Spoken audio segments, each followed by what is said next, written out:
الحمد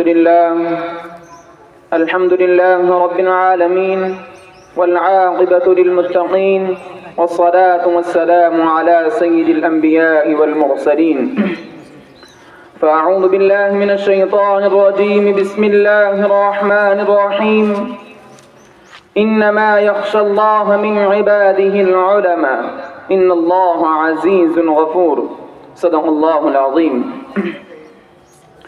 محترم و مکرم اساتذہ اکرام اور میری تعلیمی زندگی کے ہم سفر ساتھیوں، آج میں ان یاران باصفا، شہیدان عشق و وفا، وارثان بلال اور سراخیل آزادی کے تذکرے کی سعادت حاصل کر رہا ہوں، جن کا قلب و جگر اسلام کی عظمت سے معمور تھا، جنہوں نے اپنی پوری زندگی اسلام کی سر بلندی اعلاء کلمت اللہ کے لیے وقف کر دی، جن کی ایک تاریخ ہے، جن کی ایک داستان ہے، جنہوں نے ہر دور میں اسلام کی حفاظت کی ہے، اسلام کا تحفظ کیا ہے اور چمستان اسلام کی طرف بڑھنے والی ہر باد سموم کی راہ میں دیوار آہنی اور سد سکندری بن کر حائل ہو گئے ہیں.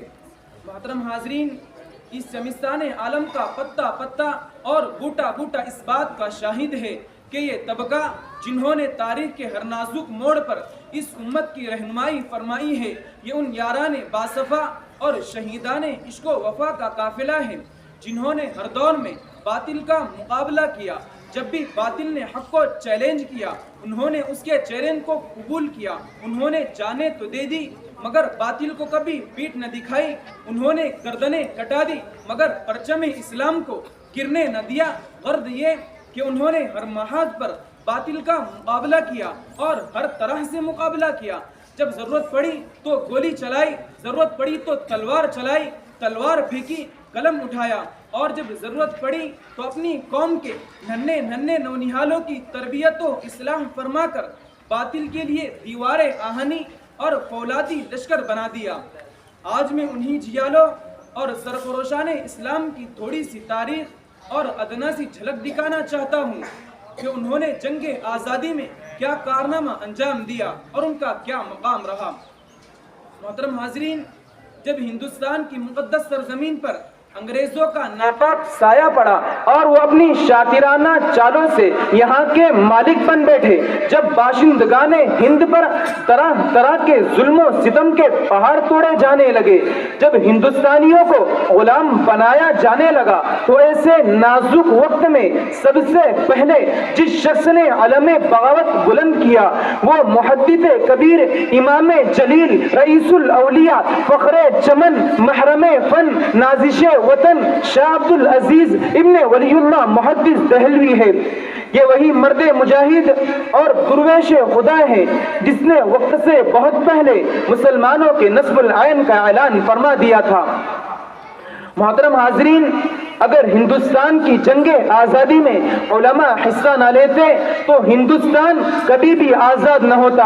اگر علماء نہ ہوتے تو تحریک آزادی نہ چلتی، تحریک بالاکوٹ نہ چلتی، تحریک ریشمی رومال نہ چلتی، ہندوستان چھوڑو تحریک نہ چلتی. الغرض علماء کرام ہی نے اپنے خون جگر سے عروس آزادی کی حنا بندی کی ہے. چنانچہ 1857 کی جنگ آزادی میں دو محاذ بنائے گئے، ایک محاذ امبالہ پر، دوسرا محاذ شاملی پر. اس جنگ میں بہت سے صلحاء و علماء شہید و زخمی ہوئے. اسی جنگ میں حافظ ضامن شہید ہوئے. اس 1857 کی جنگ آزادی میں 2 لاکھ مسلمان شہید ہوئے، جن میں 51,500 علماء کرام شامل تھے. صرف دہلی میں 500 علماء دین کو پھانسی کے پھندوں پر لٹکا دیا گیا. بہرحال اس جنگ میں وسائل کی قلت اور اپنوں کی غداری کی وجہ سے فرنگیوں کا غلبہ ہوا تو وائسرائے برطانیہ نے اپنے ہندوستانی مشیروں سے رائے طلب کی کہ ہندوستان پر ہماری حکومت کیسے قائم رہ سکتی ہے.